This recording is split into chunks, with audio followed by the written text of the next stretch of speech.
Hello everyone, welcome to the course on higher surveying. This is a NPTEL massive open online course. Well, before this course we have already done one course on basic surveying, and that course is also available on NPTEL. The idea here is, based on the fundamental concepts that we learned in the basic surveying, we are going to develop few more concepts for higher surveying course. So that is why the course on basic surveying a prerequisite for this higher surveying. Well, so let us go ahead. This is the introductory lecture on higher surveying, and so in this lecture we are going to develop an appropriate context for this course, that why do we need higher surveying for various problems that is related to the 3D measurement and other information. So let us take some problems that I come across in last couple of years. The first problem is related to the forest. There is a big area around 1500 square kilometer. With this area given to me, I want to find out what is the height of a tree, what is the width of the trunk of a tree, and what is the canopy size. What is the type of canopy, that is a deciduous tree or conifer tree or any other type of tree. Further, I want to calculate what is the vegetation mass in each tree, so that I can find out what is the overall vegetation available or mass of the vegetation available in this 1500 square kilometer area. Moreover, I can also think of some other issues, like forest does not cover the complete land by trees, but sometimes it has some places like rivers, it has places like sand, or it is open grounds also. So I want to know what are the size of those features, so that I can calculate the accurate value of the attributes related to the trees. For example, tree canopy or the carbon mass. Secondly, when issue comes on the carbon mass, these days this is becoming very relevant topic because of the climate change. Well, with this idea, let us understand another case study, that is solar potential study. In case of solar potential, I would like to know whether the rooftop of my house is capable of generating enough solar potential or not, because I want to replace the expensive energy or the electrical energy that is being supplied by the state electricity board. If I replace or if I generate the free energy using some solar panels, it would be an asset to me, or I can reduce the overall cost.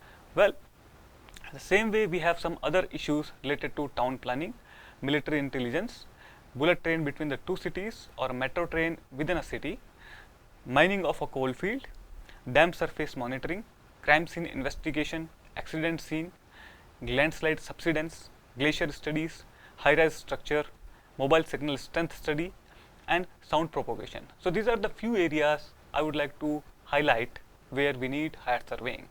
Okay, but before going to this, let us think what we have learned in the basic surveying, and can we resolve these problems which I narrated using basic surveying.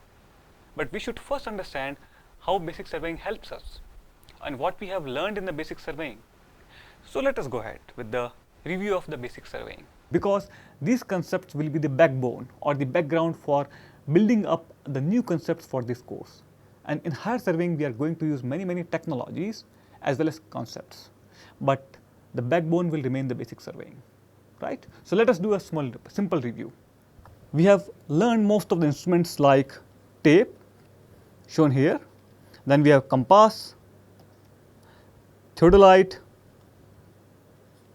Then we have plane table, which is a graphical method, total station, which is unit for 3D measurement. Then we have level, which is auto level here, and GPS. Well, this is a GPS here. Right? We have learned most of the instruments which are generally used in the basic surveying. Tape used for the linear measurement, compass for the direction measurement, theodolite for angle measurement, plane table is a graphical method for mapping, total station for 3D measurement, level for the 1D vertical measurement or vertical height measurement or reduced level measurement, and GPS for the 3D measurement in global coordinate system. So these instruments we have already learned how do they work and how to use them and under what circumstances we should use them. So using this instrument, we want to identify the geo information. So what is the geo information? The 3D coordinates and any additional information about a point on surface of Earth. Now, using this geo information, after capturing it, I would like to create map.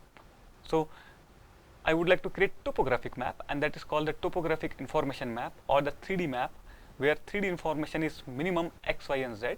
If any additional information comes along with this 3D information, I would like to, or rather I would love to record that also. So first we need to establish a reference system in order to record my geo information. Why? Because preliminary requirement is my X, Y and Z information, and hence I need to establish a reference system. The reference system is characterized by two attributes. The first is the origin of reference system. Suppose I am showing the origin is x0, y0, z0 of the reference system x, y and z. Secondly, the orientation of the reference axes. You can see there are two reference systems have been shown here. So one is originated at x0, y0, z0 and it is indicated by x, y and z axis. The second one has origin at x1, y1, z1 and it has coordinate axes represented by x dash, y dash, z dash.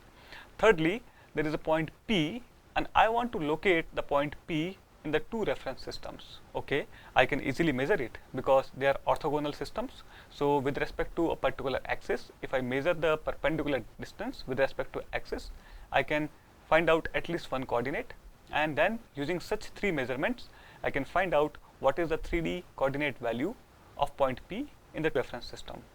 Now, I want to refer this point P in the coordinate system. If you see reference system, right now I am using word coordinate system also anonymously, but they are different terms. So let us see that they are reference system only. We should not use coordinate system right now. We will use it later in some of the modules. If I want to transform the coordinate of point P in first reference system given to me to the second reference system, what I need to do? I need to first understand that on the surface of Earth, point P is going to remain stable. Point P is not going to change. I am just giving you some introduction here. Well, now after that, if I want to do the coordinate transformation, or I want to find out the coordinate of point P in two reference systems, I need to rotate and I need to translate one coordinate system into another. Or let us transfer the x dash, y dash, z dash to x, y, z. For that, first I need to do translation, where I will bring the origin of the x dash, y dash, z dash reference system to the origin of another system. Rather, I will bring x1, y1, z1 point to the point x0, y0, z0. And after that, I will rotate my coordinate axes x dash, y dash, z dash such that it will meet the axes x, y and z at point x0, y0, z0. And after this rotation, if I calculate this mathematically, I can find out what is the value of point P in any of the coordinate system right now. That means in the current position of the reference systems, what are the coordinate of point P? So basically in this process, I am trying to find out the coordinates of x dash, y dash, z dash reference system in x, y, z reference system. Well, that's the idea here. There is another reference system which has the same origin x0, y0, z0, but we see that orientation is different. So here I need not to do any translation. I need only rotation. So once I rotate x dash to x, y dash to y and z dash to z, I am done. So this is the idea about the reference system and coordinate system. Then we talked about shape of the Earth. The shape of the Earth first is geoid. Geoid is nothing but an equipotential surface. So if I assume that Earth is an equipotential surface, and if I plot the gravity values on the surface of Earth, it will be shown like the figure given. It's very common figure. Now, if I want to define a mathematical surface over this given geoid, it is very difficult and complicated and complex as well. For that reason, I assume that Earth's shape is near to the ellipsoid, and I define an ellipsoid mathematically, which is very easy task. Okay. For that purpose, I acquire some of the astronomic observation and some of the topographic information, and then I combine them and find out the orientation axes of the ellipsoid, that is capital X, capital Y, capital Z. Secondly, on the ellipsoid it is written XECEF. I define a reference system called earth centered, earth fixed, and that's the kind of attribute of any reference system, whether it is centered at earth, that is the center of mass of the earth, what we call geocenter, or it is centered somewhere else, that means slightly away from the geocenter. So the moment we write ECEF, it is called earth centered, earth fixed, and since it is a non-inertial frame, we call it earth fixed. That means it is going to rotate with the earth, it is attached to the earth, it will remain permanent with the earth, or it is a kind of completely in sync with the earth. So using this ECEF system, I can define longitude and latitude of a point on surface of earth. Further, I can also define a local geodetic reference system as shown here in the figure by north, east and up. So that is a local geodetic reference frame defined on the surface of ellipsoid right now, not on the surface of earth, just for a depiction. That is a good understanding. Now, since lambda and phi are relating my local geodetic reference frame to the geocentric or ECEF reference frame, I can perform some transformations between the two. Now, this is the understanding we have developed, but later on we see that there are two ways to define the earth surface. If I stretch a straight line along the line of collimation, which is the straight line in the line of horizon plane in my eyes, I can say a plane which is passing through my eyes. So there is a line that is lying in this plane, and I call it the line of collimation. Generally, we use this line of collimation to bisect my object using a telescopic tube, maybe level, maybe theodolite, total station, or whatever. Well, so you know what is line of collimation. So if I take a long distance along this line or in the horizontal plane, right? So let us say 10 kilometer distance. Now, if I measure the 10 kilometer distance along the surface of the earth, which is curvilinear, I will find that the difference between the two lines, that is line of collimation, and the line that is laid on the surface of the earth. So difference between the two lines over a distance of 10 kilometer is very less, is in the order of millimeters. And because of that, we say that okay, earth can be assumed flat. But at the same time, we find another problem. The problem is, over the distance of 10 kilometer, if I measure the vertical height of 2 points, they are away from almost in the level of meters, close to 8 meters or so. That is very dangerous. I cannot assume the earth as flat if I want to measure the vertical heights on the surface of earth. And as a result, we have separated two surveys. For a planimetric survey, where I need to calculate x and y position of a point, I will use earth as a flat surface. Secondly, if I want to develop vertical control survey, I want to calculate the height of a point with respect to certain reference, I will use vertical survey, and vertical survey will not assume earth as a flat, rather it will assume earth as a curvilinear object. Okay. So with this idea, we have started the vertical survey and horizontal survey. For a horizontal survey, we can have a reference system on the surface of earth where we can define our origin 0, 0 or x0, y0, something like that. But for the vertical survey, we assume equipotential surface, and that surface is parallel to the geoid at a given area.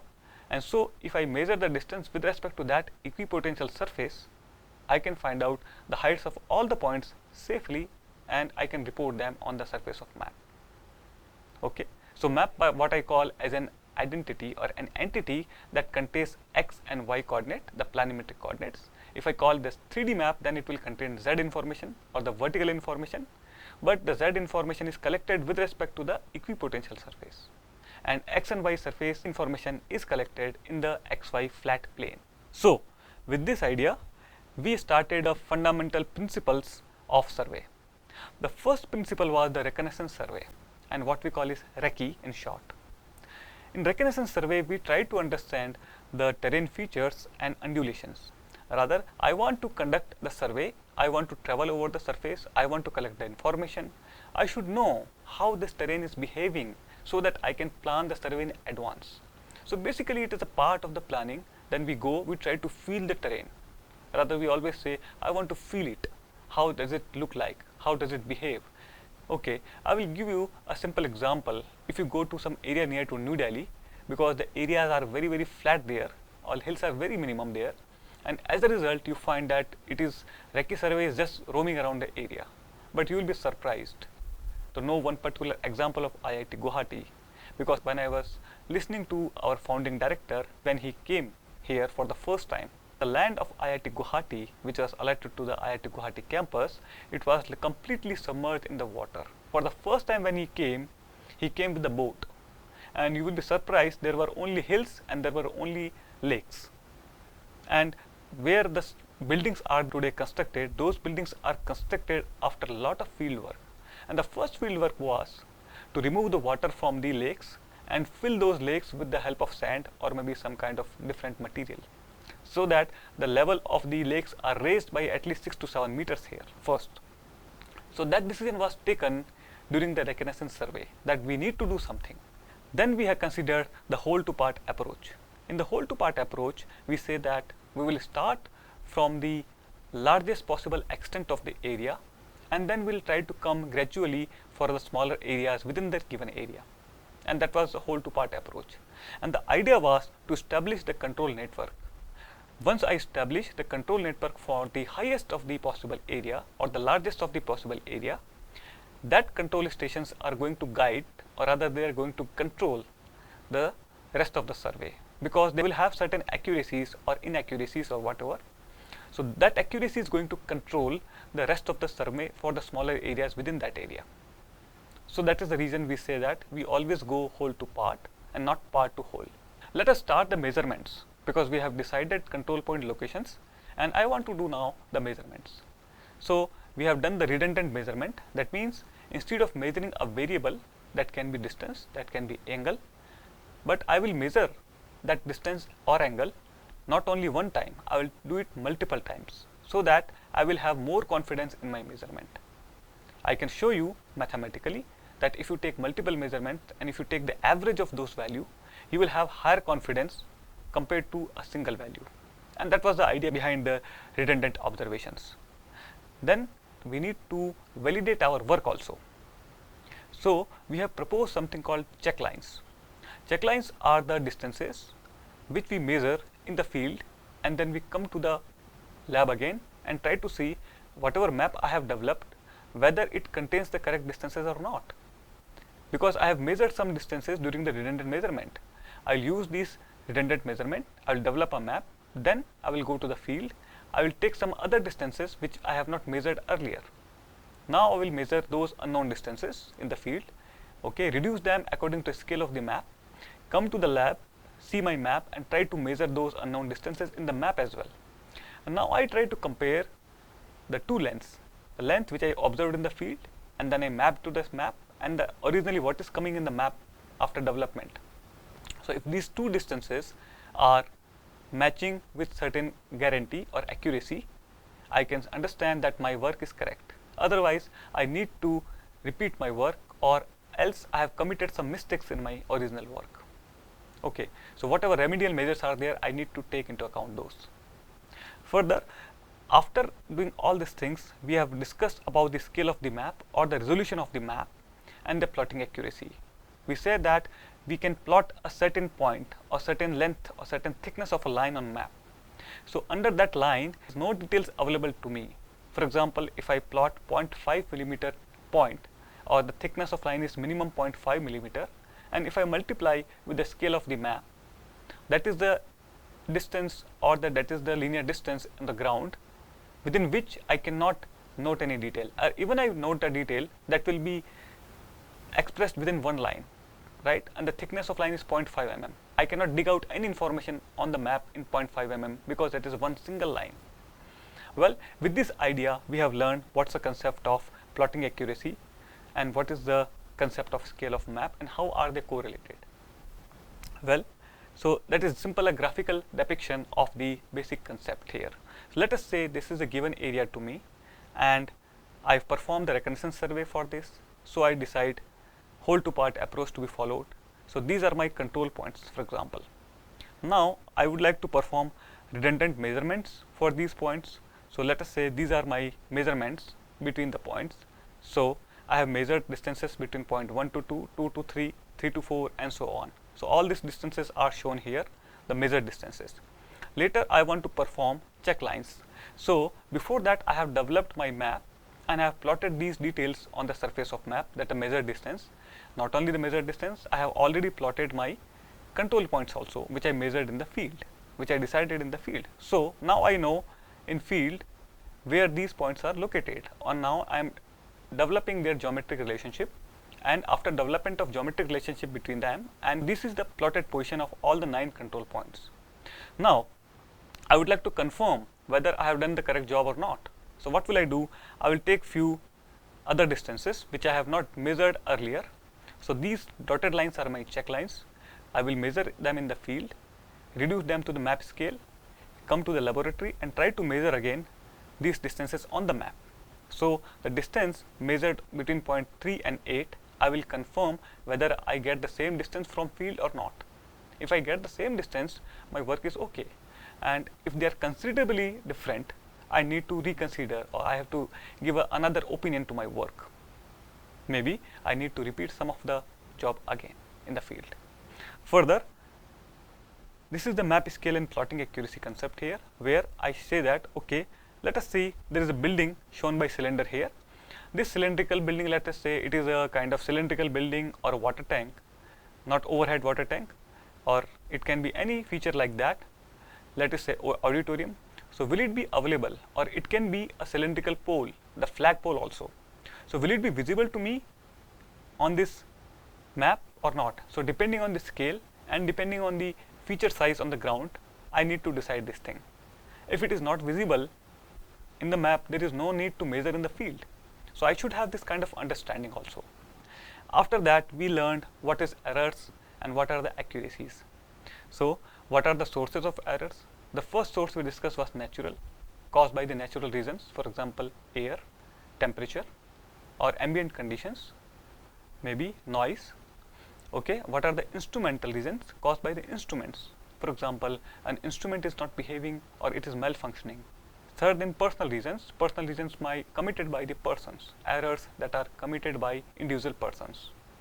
Okay, after that we classified our errors in major 3 types. The first error is the gross error, what we call as mistakes or blunder. Okay, so with help of enough care, if I remain enough careful in the field, I can avoid gross errors, and one should stay careful there, because detecting errors or gross errors are not that easy. So a person goes to field, he comes back and then he forget after few days what did he do. So in that case, it is very difficult to detect the gross errors. Secondly, then we say that after removal of the gross errors, we have systematic errors. In case of systematic errors, they follow some mathematical rule. So by doing some physical experiment, I can find out the formula or mathematical logic and I can remove those errors. So even after removing systematic errors, I will have some errors which are beyond the control of individual user or group of user or human being. And these such errors are called random errors. So these are the classification of the errors in 3 types. Then we say that only random errors are present because I was careful enough in the field to avoid gross errors. I came to the laboratory, then I conducted some experiment, detected my systematic errors, I removed them. Ultimately, random errors are only present or they are still persistent in my observation. Okay. Now, on the basis of that, let me define some quality of the data. The first was precision and accuracy. Precision, as we said, it is the closeness among the observations. Accuracy, it is closeness of the observed values to the true value. Well, that was a concept we have understood. Fine. Then we looked into the adjustment principle. Then we said what is error. Further we said what is a correction. If I remove the error, I need to apply correction. What is a true error or absolute error? If I have a kind of true value of the variable, I can find out the true error. Since it is not possible to find out the true value of a variable or the true error of a variable, so the most probable value is the value that has maximum chances of occurring in observations. And then we also find out the mean of the observation is the most probable value. We proved it mathematically also. Further, instead of defining the true error, we defined the relative error. Then we have defined a term called residual. What is the mean, weighted mean, error distribution, and so on. And then we treated the material completely in a different statistical manner. Then after that we started with linear measurements, because before that we understand what are the concept of error and accuracy. So now I can do my measurements. Okay, so with the linear measurement we started with the chain, and we define two terms, chain edge and offset. If I measure a length between 2 points A and B, or rather if I spread the chain between 2 points A and B, so if I measure any length along the chain or tape, it is called chain edge, and if I measure any distance perpendicular to the chain, I call that perpendicular distance as offset. So that's the kind of simple definition we have. Then we use what is the tape length, errors of the tape, and then corrections I should apply. Remember, those corrections were systematic corrections for the tape. So those corrections were temperature correction, pull correction, sag correction, and standard length correction. Well, and sometimes if tape is inclined, we also put the correction for slope. Then we have looked into the field practices. First is the ranging, direct ranging and indirect ranging. Suppose I want to align 2 points along a straight line in the field, that is what I call direct ranging if the points are visible. But if points are not visible and I still want to perform the ranging exercise, I need to do indirect ranging methods. Okay. Later on, I also learned how to develop parallel lines in the field, how to develop perpendicular lines in the field, and using cross staff and ranging rod, what other practices are possible in the field. Further, in the continuation of linear distances, we learned electronic distance measurement and what are the fundamental principles of EDMI. Okay, so time measurement based system and the phase measurement based systems. In case of phase based measurement system, we see that we need to measure the phase difference of traveling, and that is a transmitted wave, and by this idea we started measuring the distances. These errors we have encountered over a distance of 2 to 3 kilometers of a distance. Okay, before that using a tape it was not possible, and so now we are happy to have the total station with us. Then we looked into the what are the errors, that is limiting the use of the total station or any EDMI. EDMI is used for angle measurement as well as distance measurement. The moment we combine angle and distance measurement together in one station or one equipment, we call it total station. Fine.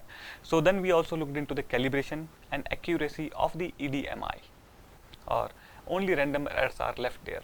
Fine. Then we looked into the combined linear and angular measurement. What does it mean? First we started with the compass survey. In case of compass survey, we measured the bearing. Bearing is the direction of a line with respect to the north, and north is indicated by a magnetic needle. Well, so then we realized that what is the forebearing and back bearing concept.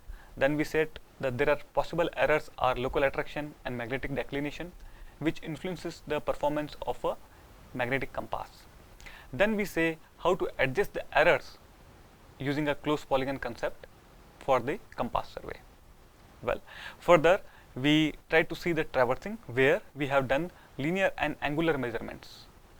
In the linear and angular measurement, we have learned how to use open and closed traverses in order to find out the coordinate x and y of a point. That is the way we have developed the control station network. In the control station network, we have determined the coordinate x and y using closed traverses, using traversing technique. Then using Bode-Wich and transit rule, we have adjusted those traverses, we have find out the errors, and then in the whole game we have learned few terms like latitudes and departure, which are nothing but the change in the x coordinate and changing the y coordinate in an orthogonal system. But system is two-dimensional system, right? Then we have done the combined linear, angular and bearing measurement. So what was the purpose of that? Okay, so let us say I have 5 groups working in my laboratory, and these 5 groups are of students. So each group has fixed number of students. So let's say 7 students in one group. So there are total 35 students of one laboratory batch, and they have been doing a work where I have assigned them one area to map. Okay, they have the total station, tape, chain, bearing, compass, angular measurement device, say total station and the compass. Now they have developed their maps using latitude, departure and closed traverse and so on. Now I want to compare their maps. How can I compare them?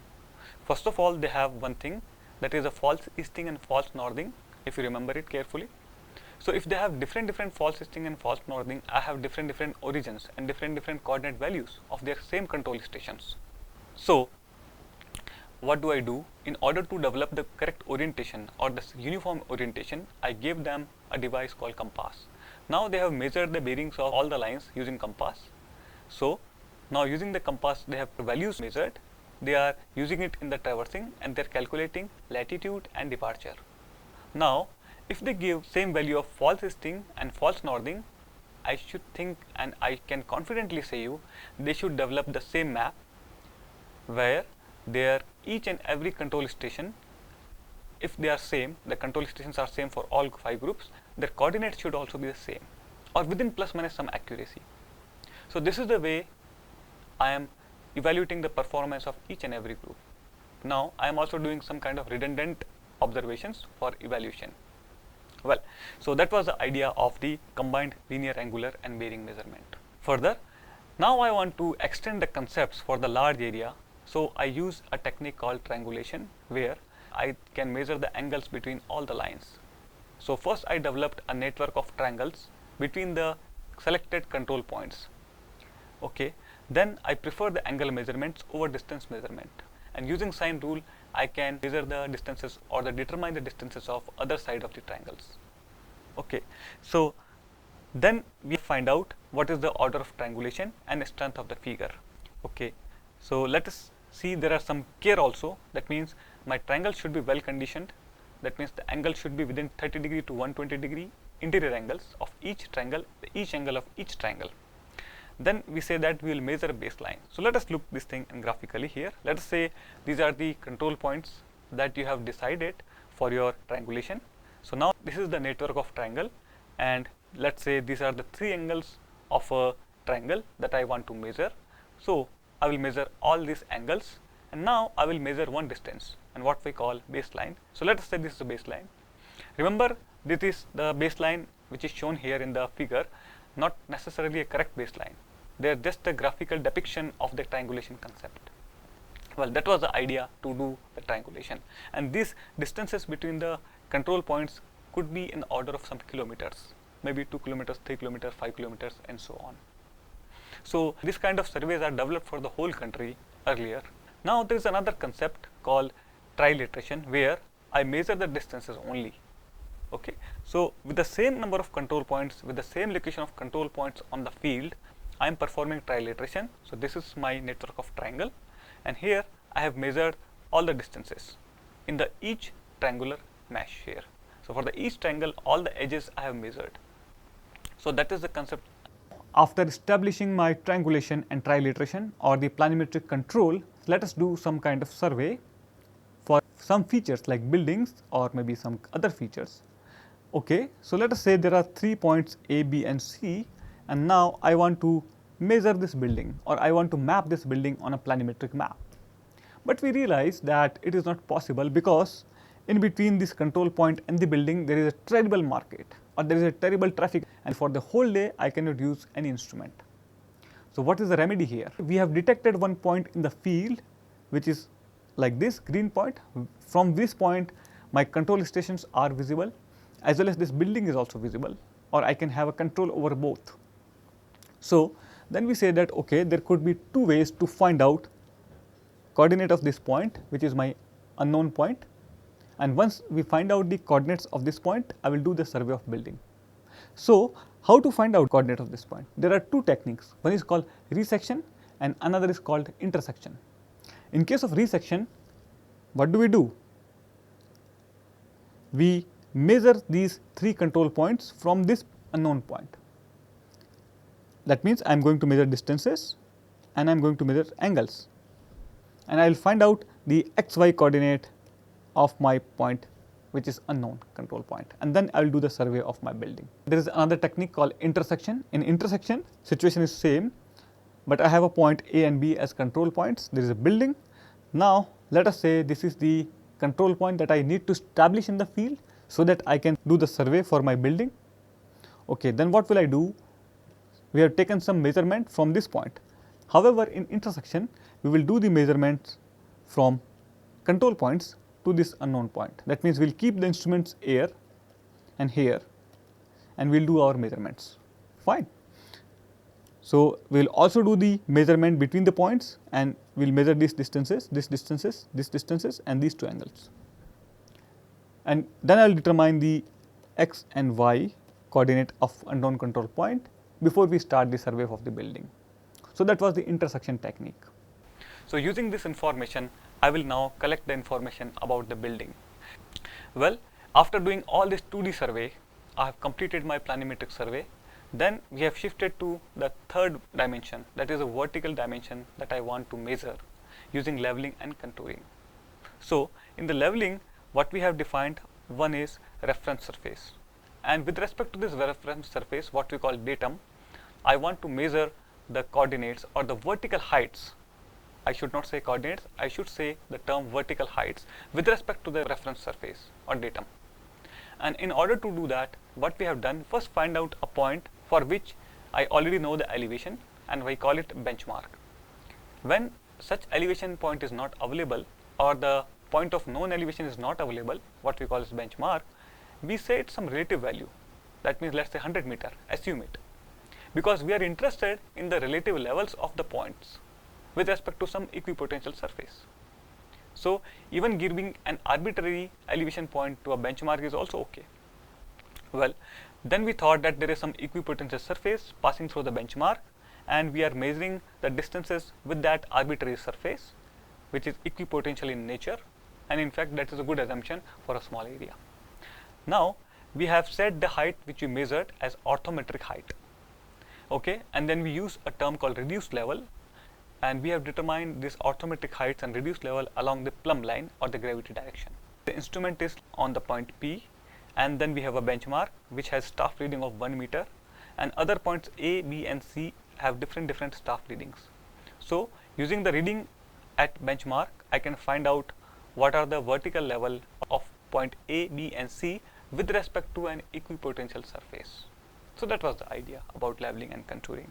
Later we see contouring, but before that we have put the corrections for curvature and refraction that is applicable for a large distance, and then we also learned the concept of balancing foresight and backsight. That means if I have backsight and foresight in case of leveling exercise, I should have a same distance from the instrument to the staff for foresight as well as backsight. That will avoid all the possible errors if some errors are still present in the instrument. Well, then we understand what is the sensitivity of bubble tube. That means how bubble tube will behave, or if my vertical axis, the plumb line of the instrument is slightly tilted, what will be its effect on the staff reading, and that we call somehow sensitivity of the bubble tube of instrument. We are characterized by that. Later we have learned two methods called height of instrument method, rise and fall method for the leveling exercise. Then we have also learned different type of leveling in a given different situations, like reciprocal leveling, fly leveling, precise leveling, etc. Then we have developed a concept of closed network or the closed net. In the closed net concept, we start our survey from one point, that is benchmark. Again we close at the same point, and again we say that the difference of vertical heights between the same points should be equal to 0. And using that, if I get some error, I will distribute this error in the vertical height to all the points which I have measured on the closed net, and that is what we call the adjustment of the closed net. Then, so once we have determined all the vertical heights of all the possible points or all the point of interest on the field, then we say that how to represent that data on the topo sheet, that is a map. So because a topographic information consists of 3D information, XY we have already got from the planimetric survey, the third dimension we got from the leveling exercise. Now in order to represent the values of the elevation points at which could be an unknown point on the topo sheet, we have devised a technique called contouring, where we connect the points of same elevation by a line. So we realize that these are the closed lines. Then we see that on the topo sheet we have devised a method called contouring, but now in the digital era, today we are using a lot of digital computers, I should be able to depict the same map in the computers also, and for that reason we have developed a concept called digital elevation model. I will take a topo sheet or the 3D information directly from the field and try to plot this information x, y and z, so we can understand that my DEM consists of some boxes having different heights. Okay, so there are two ways to represent this thing. One is DEM and one is contouring. Contouring is for the hard copy maps, digital elevation model for the soft copy maps. So we have seen a lot of applications of the contour, including intervisibility between the 2 points across a terrain. Later, after that, we have realized that okay, this is a kind of local survey we have done using leveling and using planimetric survey. So let us go for the global survey, where I can correlate the 2 points which I acquired in the field using a unique way of survey. So we have learned the global positioning system, GPS.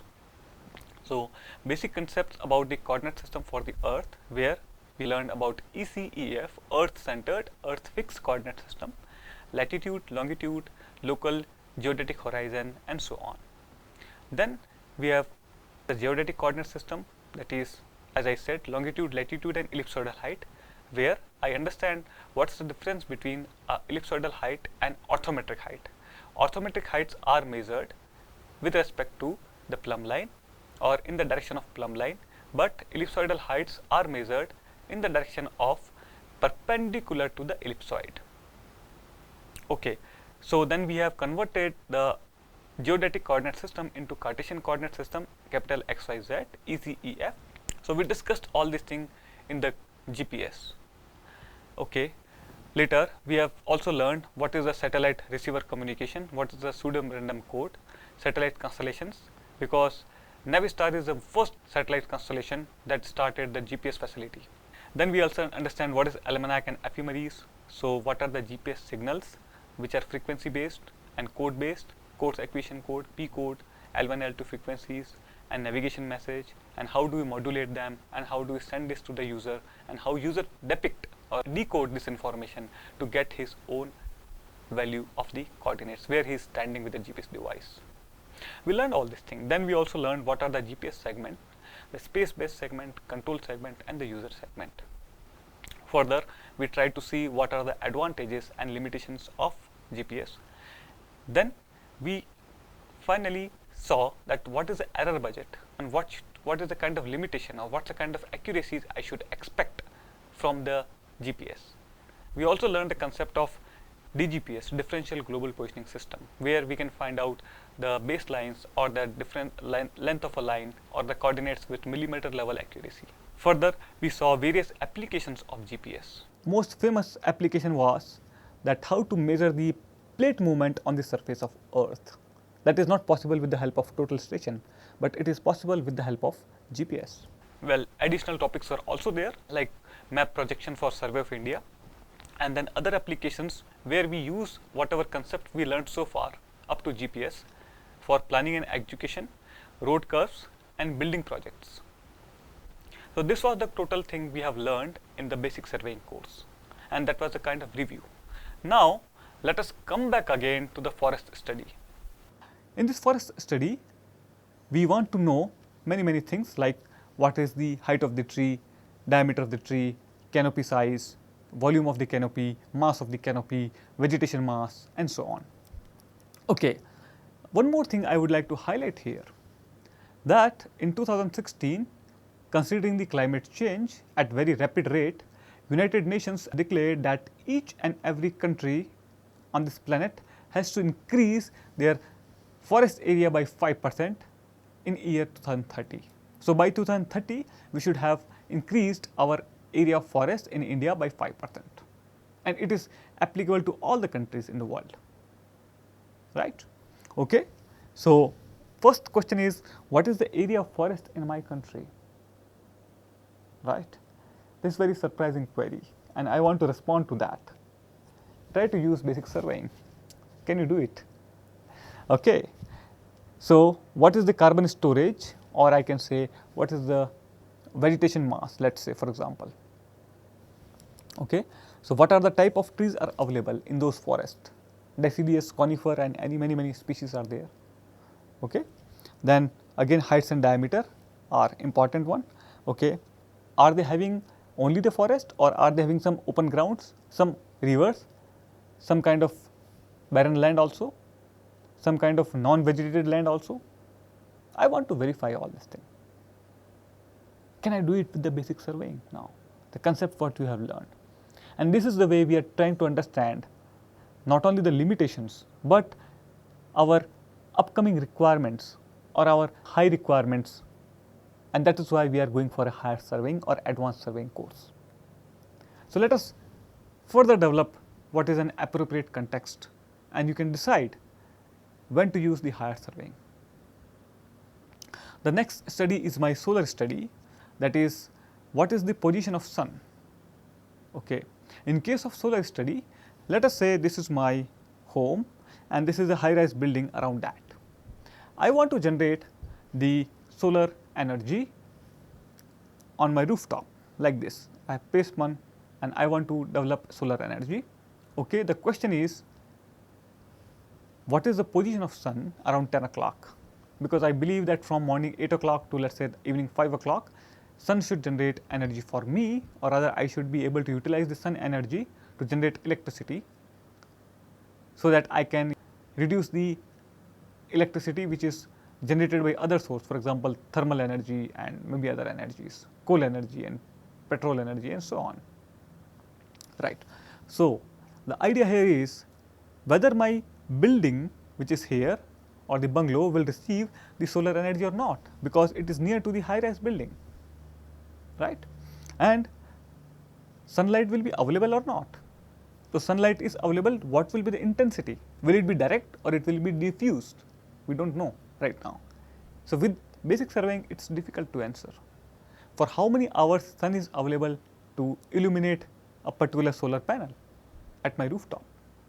All these are very relevant questions in coming days.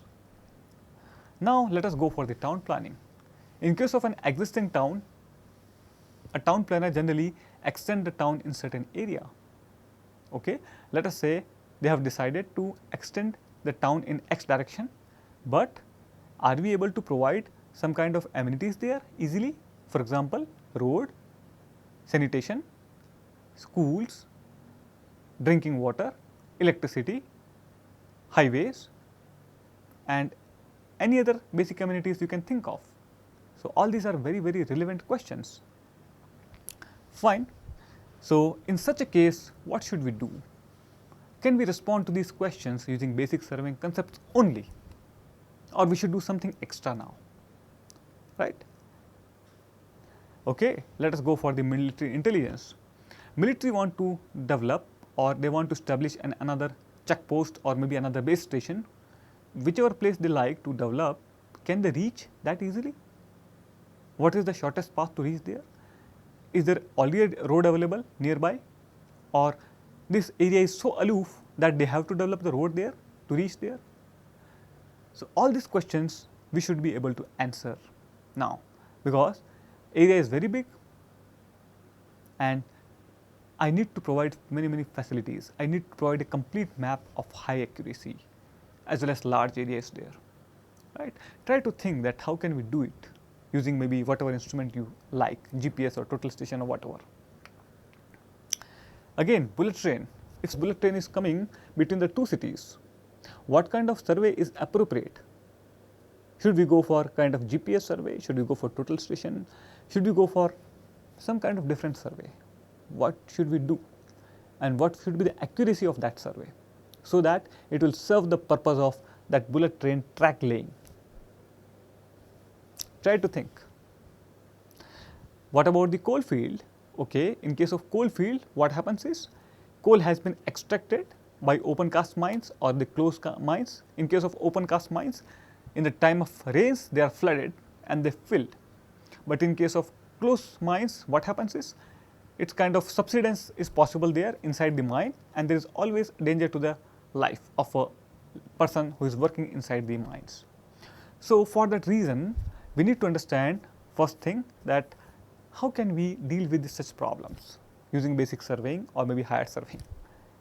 Apart from that, we should also be able to tell what is the excavated amount of the coal per day or per month, whatever, that is being sold out or that is being loaded away from the mines. We should be able to respond to these things, right. Okay. Now, glaciers. Glaciers are very important. All the water available in our perennial rivers like Ganga or Yamuna or any river like Brahmaputra, they are just because of the Himalayan glaciers. But because of the climate change, glaciers have been retreating every year at very fast rate now. And as a result, climatologists say that there is a threat to the earth and the existence of the human life.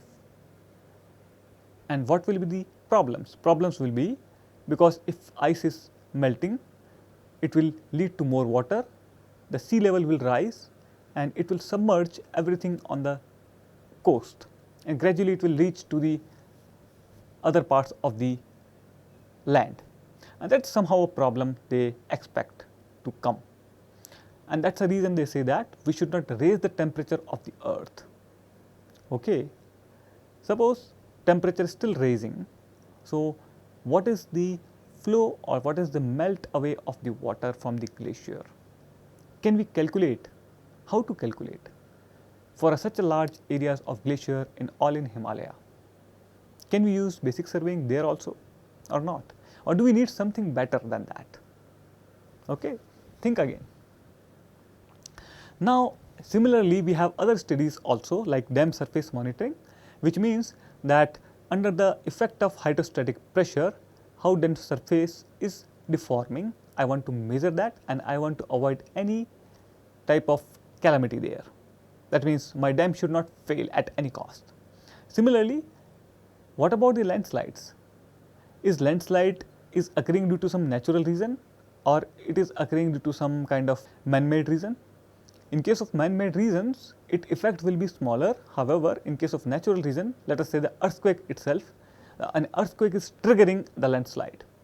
So, what will be the effect there and what will be the extent of the landslide? Fine. Using basic surveying, it is very, very difficult to respond, to understand first of all the phenomena itself. Then there are some studies are also possible related to high-rise structures. Further, what is this mobile signal strength? Okay, you might have observed even in a crowded city or big cities like metro cities, at some places signals are not available.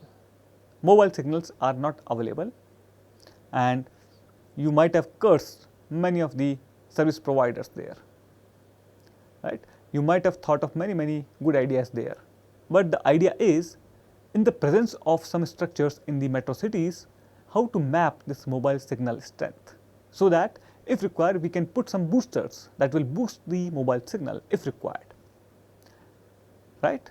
That means I need to do some kind of 3D mapping there of the buildings, of the structures, so that I can find out that under given circumstances, if there is a transponder that is sending some kind of power, how much power is reaching to each and every point, whether this power is minimum one to detect a signal. Okay. So, that is all about the mobile strength mapping. And similarly, sound propagation. You might be coming across some situations where you need to propagate the sound. A simple example is the classroom. In some cases, when classrooms acoustics are not good, what may happen? Students are not able to listen the voice of the teacher properly. Similarly, situation could be in auditorium where a singer is singing a song, but it is not reaching properly to the audiences, right? In that case, we should understand what is the effect of my 3D structures or the 3D data or the overall structure around this audience or overall structure of the auditorium, right? So, that is what we call the sound propagation study. Okay. In nutshell, so far I hope that you might have understood by this time that we need a 3D topographic data for large area with considerably high accuracy, whether it is a bullet train survey, whether it is an army or whether it is a forest or whether it is dam surface or whatever. Not only that, if any additional information is there, for example photograph, it will help me further. Not only that, we have one more requirement, that this data which is massive in nature should be acquired in minimum time. Now, let us once again review what are the instruments we have used so far, and we have realized that it has some limitations. Okay, and most of the instruments are optical except GPS. Okay. Further, we can observe only one point data at a time. So, now using total station or GPS or whatever, what you have to do? You have to reach the point, access the point there in the field, and then you will try to observe that point. You have observed only one point at a time. So understand that you want to do some kind of forest survey where you want to measure the tree diameter for each and every tree. Let's say there are 50 trees, which is very conservative number, which is less number. But still, if this number is there, that means if there is area of 1600 kilometer square, you cannot measure the tree diameter for each and every tree. And there you need to have some kind of understanding that we need something better, something more advanced, something on a higher level or higher scale. And that is why we say that we are developing the appropriate context for the higher surveying, right? And then accuracies are also lower if I use some kind of gross methods like plain tabling. Although I can use total illustration, I will have higher accuracy, but accuracy comes at some cost. And if I justify the cost per point, I cannot justify the cost with the classical survey, right? So, basically if areas are very large, I need highly accurate data, I need massive data in minimum time, then we need to develop some more understanding and some more concepts, some more instruments, some more technology, so that we can address the needs of those projects.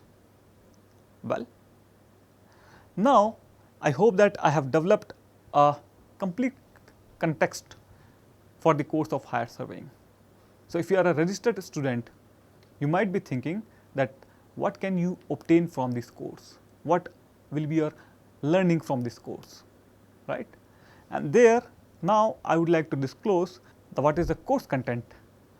And the course content here is we have total 10 modules. First module is today's lecture, and that is Introduction to Higher Surveying. Further, we have Coordinate System and Reference Frame. Then we have Astronomy and Time. Then we will be talking about adjustments, computations. Then we talk about GPS, photogrammetry, LIDAR, radar grammetry, bathymetry or hydrographic survey, and then we will finally cover last survey, navigation. We have listed here 35 lectures, and then we will conclude all these things in last one lecture. So, total it is a 36 lecture course of 12 weeks. I hope this information is very useful to you if you are trying to register, or if you are planning to register for this course, or you might have registered for this course, right? And what about the books? Well, first of all, I would like to say that books will be changing according to the module. So, each module we will be recommending different books, because the module itself will be different. There is no textbook for that. So, you can refer these videos again and again if you want. However, we will still recommend you some books one can refer for more knowledge. If someone wants deeper knowledge, one should refer the book. So, this is about books. One more thing I would like to specify very clearly, that books are very expensive, and that is the reason we ask you, rather I request you or urge you to go to some library, some public library or maybe some institute library, and try to find these books there, refer those books there, prepare your notes if you want better knowledge or more knowledge or enhanced knowledge. And that is somehow the reason I am not specifying the books right now with this thing. At final thing, these are my 3 students, Ms. Dhritilekha Deka, U. Chandrasekhar and Apurva Das, and they have been helping me in the course development. Also, if you are a registered student and if you raise some question, one of them will be responding to you. So, that is the reason I would like to thank them before we start this course. Well, with this I would like to say you once again welcome in the course of higher surveying, and we will start the module 2 in the next lecture. Till then, bye. Thank you very much.